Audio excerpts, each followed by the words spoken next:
start with Star Trek, right? Let's get those, because the first episode genuinely was actually not bad as Star Trek. Now, I couldn't remember a damn thing about the ending of last season, because I hated last season, right? Last season I thought was just garbage, right? Genuinely, it just annoyed me how they pissed it away.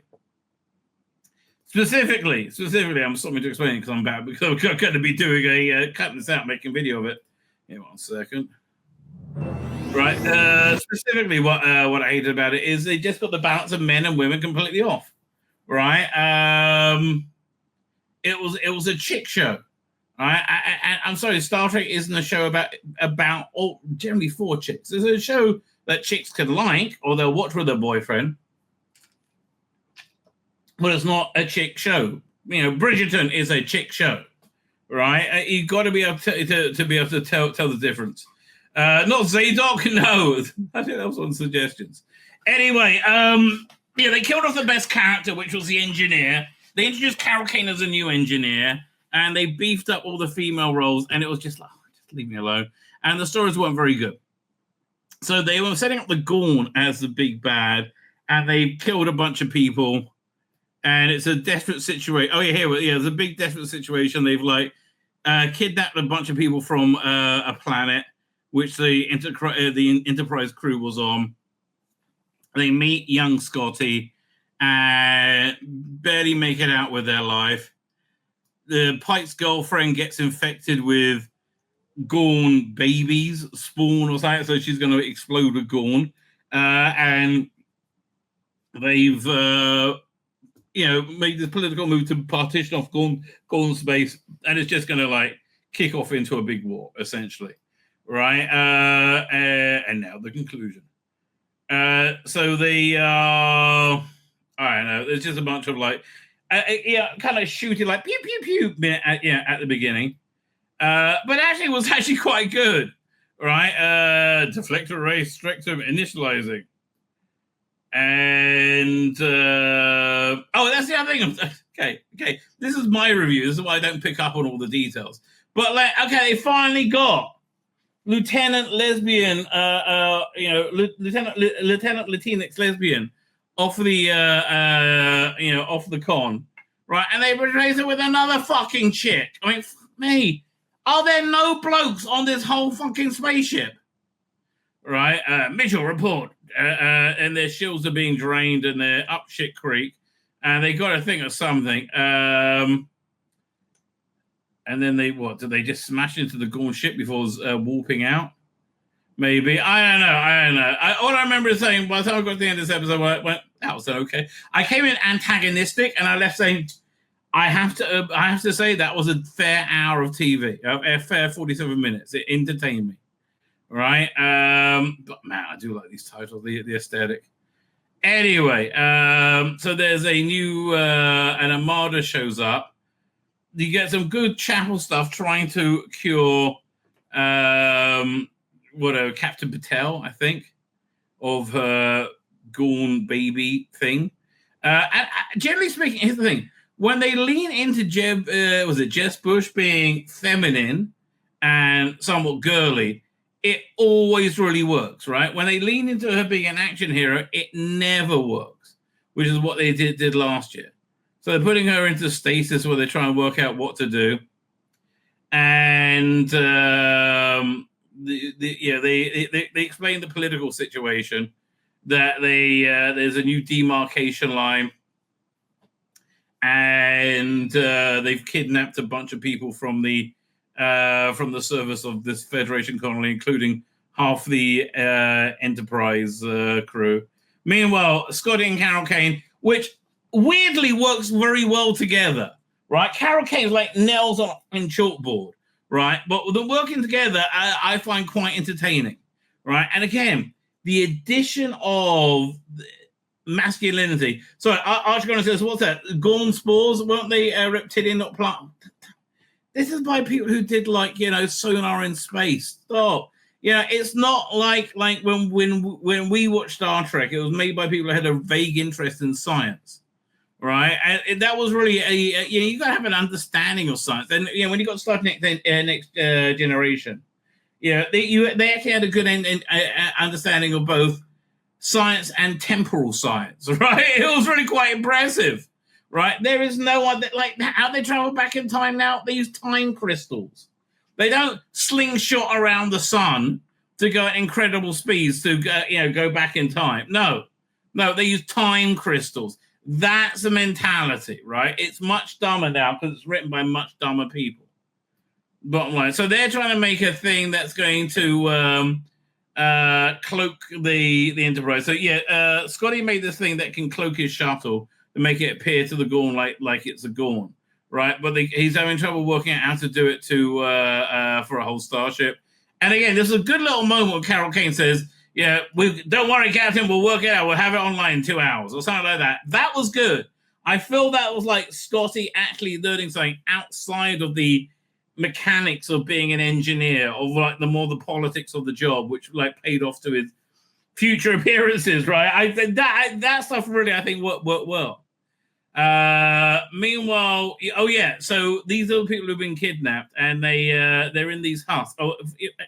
One of the problems I have, the first character I want to get rid of is Lieutenant Lesbian Latinx, who is just there to be a chick, right, in a very masculine role. Well, she just exists to be a chick, right? So, see, we can have a very masculine character and have her be a chick. No, you fucking can't. It's stupid and annoying, right? And she's not that good. I'm sorry. So she's the first one. The second one that needs to go is Christina Chong, who is quite hot in the next episode. I'll give her that. But like again, she's got too many backstories going on. She's related to Noonien Sung. And she was kidnapped by the Gorn when she was a kid and survived that. So she's got too many different competing backstories going on, and none of them really work. And she's not really good at doing the masculine security chief sort of thing, right? It's not really a natural fit for her. And she's just doing it. See, girls can do anything. No, they fucking can't. So she has a flashback to her being caught by the Gorn or whatever, and they get at they're all in these like husks, right? And they one by one they break everybody out. Also, Kirk's brother with the moustache, what's his name? He's in it a lot more as well. So again, they're constantly putting more male characters in, which hopefully is done on purpose. By the way, the Doctor's one of my favorite characters. So they're peeling everybody out these husks, and eventually, it's later on they realize it's Matrix-like because what's going on? They're being digested for fuel for their ships, which I thought that was a very cool use of them. Again, Carol Kane's Scotty bit. Again, generally speaking, entertaining, not preachy, and it works. The Lieutenant Uhura, do I like her a lot because she's so smoking hot, and she is so smoking hot? Well, actually, I think it's because she does a good job with the character. All right, she's actually made me care about and be interested in the character. So so they're trying to work out how to go on a mission to rescue the kidnapped people, right? Meanwhile, there's some, and this is kind of irritating, but there is some sexual tension going on between Nurse Chapel and Spock. And well, seeing how that pays off next episode, it really kind of falls apart, right? And it's somewhat of a distraction. I don't like how Ethan Peck plays Spock like Sheldon Cooper. Fine, so they've broken out their house and they're trying to break out that Gorn ship. And I think they work out something about the Gorn, how their communications work or something. Oh no, fine, yeah. So they're in this binary system that they have to go to find them, and when a ship goes, it just vanishes. So I think they think that that's the way to the Gorn homeworld. But again,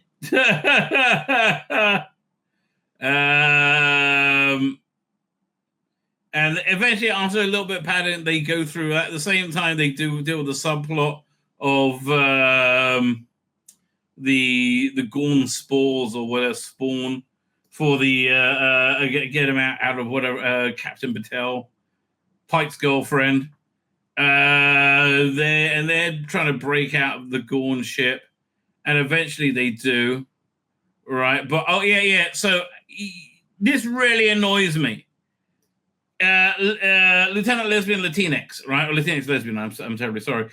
She gets to the fight with a giant Gorn, right? And she gets mortally wounded. I'm like, yes, but she flies him out, right? And apparently with her last breath, right, as her blood oozes over the controls. Meanwhile, Enterprise works out a way of making all the Gorn go to sleep or something. I can't even remember.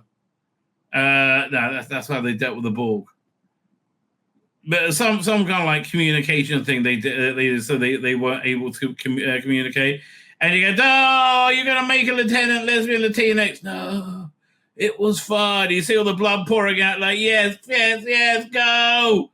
Oh, she's dead. Oh, thank God. And they beat them out, and she's alive. And it basically wraps up. And I have to say, it's really Jules Kirk. Thank you, Peter Rich. Right?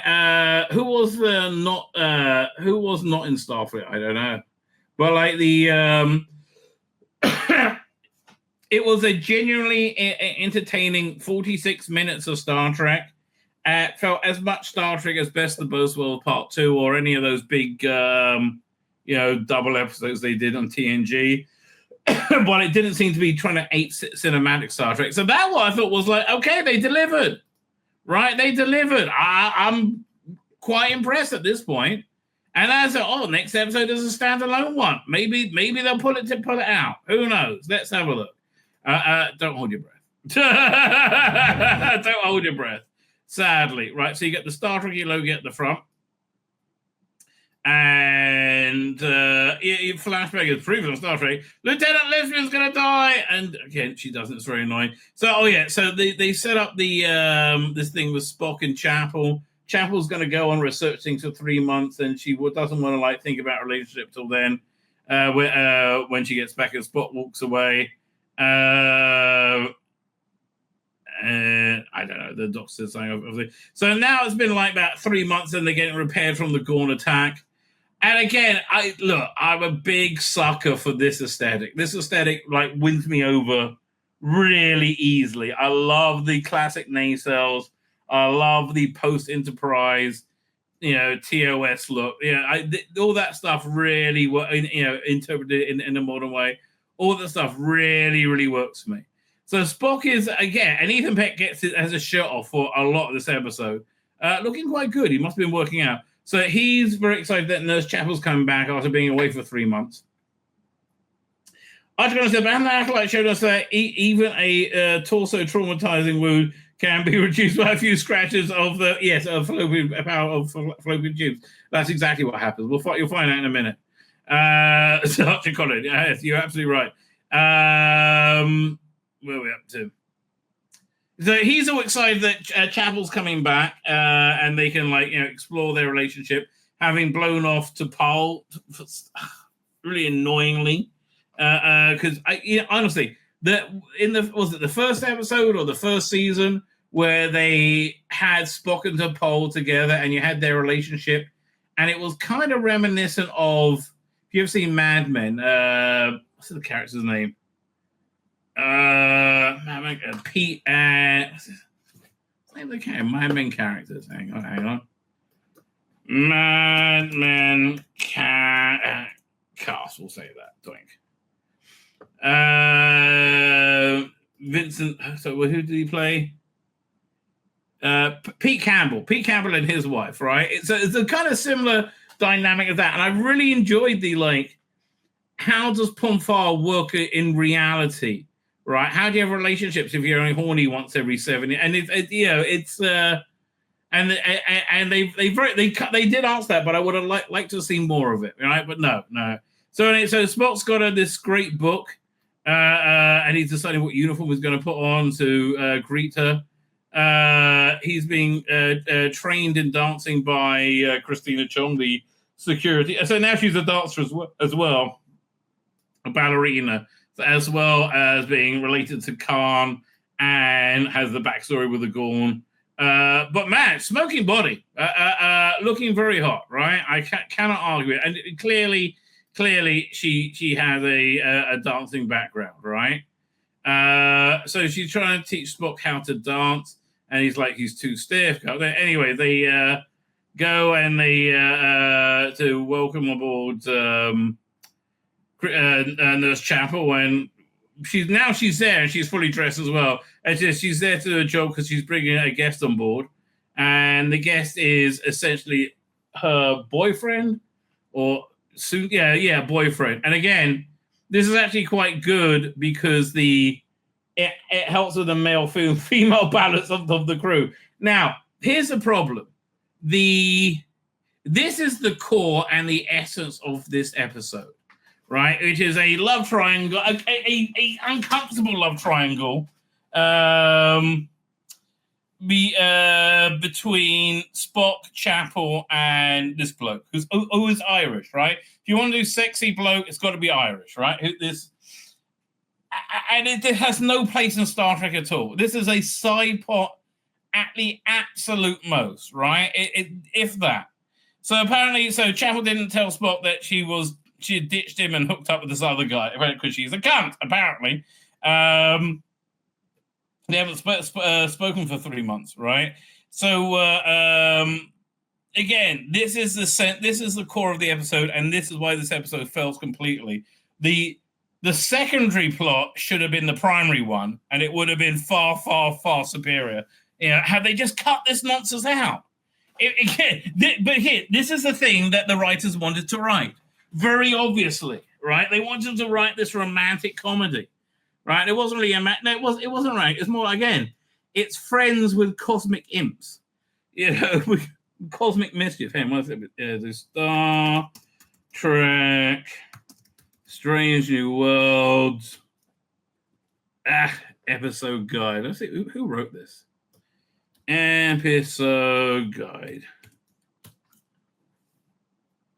Doing Wikipedia. Written by Jordan Canning. That's directed by Jordan Canning. Written by Christine Bayer and David Reed. She's written a bunch of Star Trek Next Voyager episodes. Don't understand it. Okay, don't understand it. Like, why would you put this girly fantasy at the heart of the Star Trek episode? If they just had changed the emphasis to make this into a minor plot rather than a major one, this whole episode would have worked, right? And is she wearing a wig? She looks like she is. Says, "Hi, I'm the new bloke," and he likes the book that he gave Christine. And he's generally speaking an all-round good guy, right? And so he got titles. The titles aren't that great, but they're fun to watch. And fuck me, Lieutenant Lesbian Latina's fucking still alive. Fuck me, and now she's got a pain in the ass fucking brother with her as well. And why? You gave her a death scene, you cunts. That means she fuckity bye-bye. It's over. Oh, no. So, and then I think, her mutant blood or vaguely genetically altered blood is keeping, what's the name? The Captain Pike's girlfriend alive. Right, somehow. But you basically don't see Rebecca remain in these first two episodes. But again, I think that helps with the male-female balance, right? So, they talk a bit, and they say, Federation Day is coming up. That's the plot point. Spock is pissed off, goes to see Chapel. And again, man, this would be so much better without those two in it right now. Lesbian, Latinx, and brother. Meanwhile, it's the Uhura smoking as anything. She is. So when they first recast Uhura, I'm like, come on, you can't recast Nichelle. I mean, are you out of your mind? She's like one of the most beautiful women ever to be on TV, and holy shit, the girl they got to play Uhura is smoking, right? Again, but adding in this bloke really helped the balance. And they have George Kirk in it a lot more now, who always reminds me of Sudeikis, Mike Sudeikis, I think, the guy from what's that thing? What's that thing on Apple?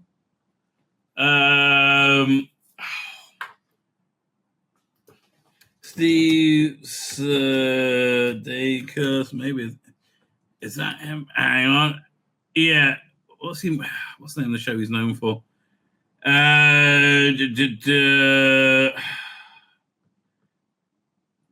this is filmography, television. Ted Lasso, right? He always comes to my mind of Ted Lasso. Why is there 10 forward in there? Oh, it's an alternate universe. It doesn't really matter. So they're talking about how they met and how it's like a romantic story. And Spock is like, gets kicked in the balls a bit by it.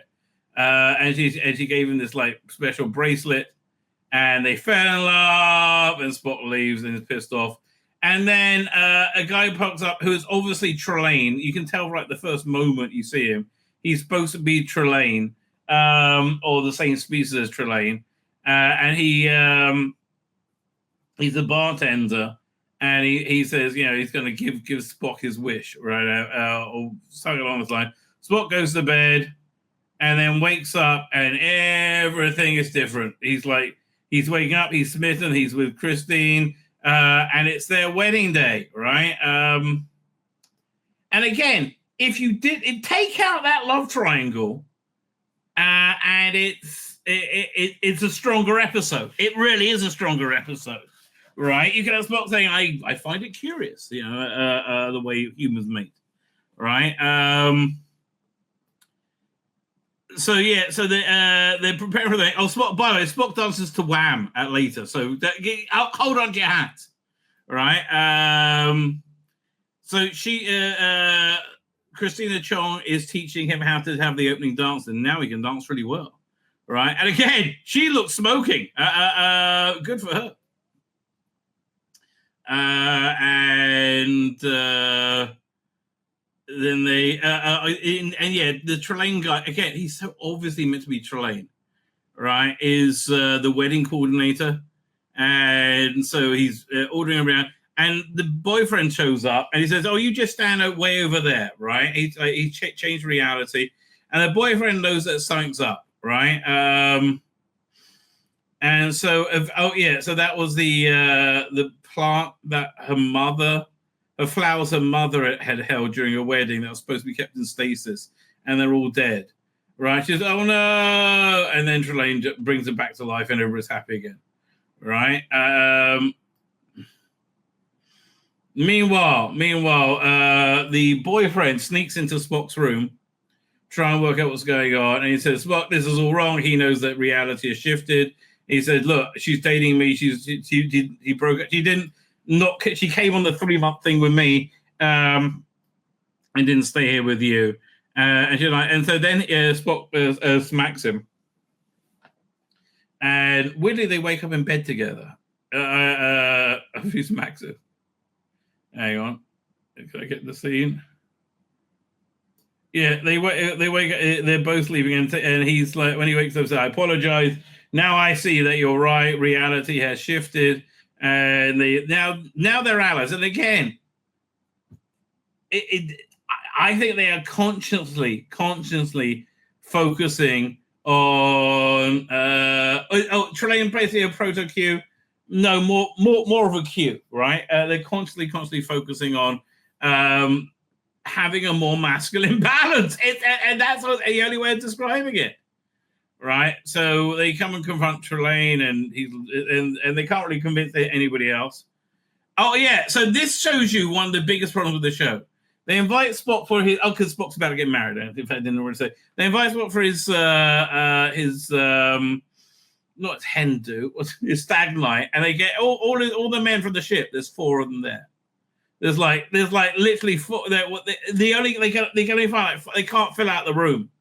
Right, if there's women, it'll be packed out, right? But no, there's no. made in this show. And two of the people on the screen, they just brought in the last two episodes. I mean, like, more as a major character.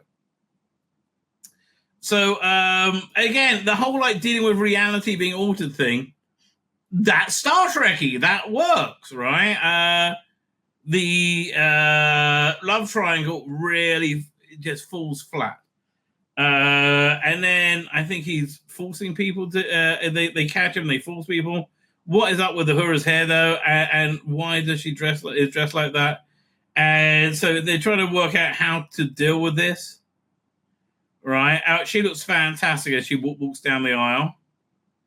Right? And what do they do? I can't remember. They do something for her to make realize that everything is wrong. Hang on. I can't even remember what it is.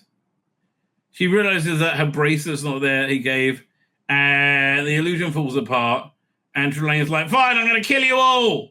Right? You're all going to die. And by the way, he's quite good at Trelane. Then Trelane's parent turns up, which I put here. Is this John Delancey?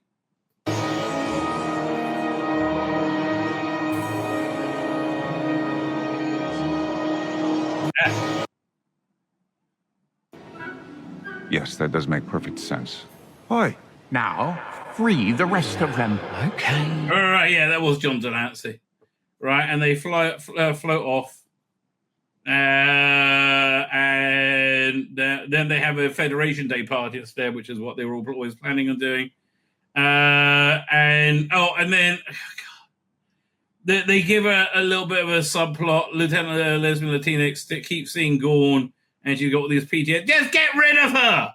Get rid of. She's awful, right? She's awful. So look, this was an absolute failure as an episode of Star Trek. There's no other way to say this was an absolute and complete failure as an episode of Star Trek, because they, again, you know, you have you noticed it's only in recent years you started seeing Star Trek do sequels to everything or prequels, right? They never needed. Look, they did hundreds of episodes of Next Generation, hundreds of episodes of Deep Space Nine, hundreds of episodes of Voyager. Very rarely, I like maybe 2 or 3 sequels in all of them. Right? Like, I think Naked Now is the only one I can really think of. Right? Now we have sequels all the time. Oh, look, it's Trelane. And you know, I think when they brought Harry Mudd in the first season of Discovery, I don't think that was a sequel. I think that was an interesting idea, which they end up fumbling the ball on, right? But yeah, this was not Star Trek at all. Is the only way. Yes, it's like, well, I don't understand. If you like Star Trek, why on earth you would like this? So a massive failure, but not woke, right? Amazingly not woke. So I don't know. Maybe. That's why I think the culture war's over, right? I think that's why the culture war is over at this point.